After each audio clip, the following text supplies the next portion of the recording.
رجوى الساهلي بعدما شلت يداها تعترف بالإدمان وتفاجئ جمهورها. السلام عليكم ورحمة الله، مرحبا بكم. شاركت الفنانة المغربية رجوى الساهلي عبر صفحتها الرسمية على موقع تبادل الصور والفيديوهات انستغرام برومو البودكاست الذي سيعرض يومه الأحد. وكشفت الفنانة المغربية أنها مرت من ظروف صعبة ومن فترة سوداء بحياتها بسبب الإدمان، مشيرة إلى أنها كانت من أجمل أيام حياتها لأنها استطاعت أن تتغلب على نفسها بنفسها.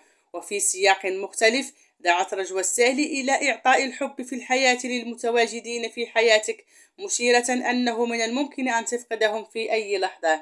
وبالعودة إلى الإدمان، سبق للفنانة المغربية أن أعلنت عن تعرضها لوعكة صحية تدهورت خلالها صحتها، قبل أن تعلن مرة أخرى عن تحسن حالتها الصحية نتيجة لعدم قدرتها على تحريك يدها اليمنى.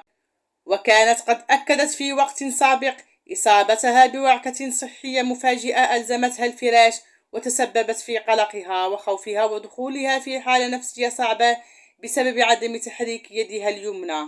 شكرا لكم على حسن الإصغاء والمتابعة. لا تنسوا الإعجاب بالفيديو والاشتراك في القناة مع تفعيل الجرس ليصلكم دائما الجديد. دمتم في رعاية الله وحفظه، وإلى اللقاء إن شاء الله في موعد قريب.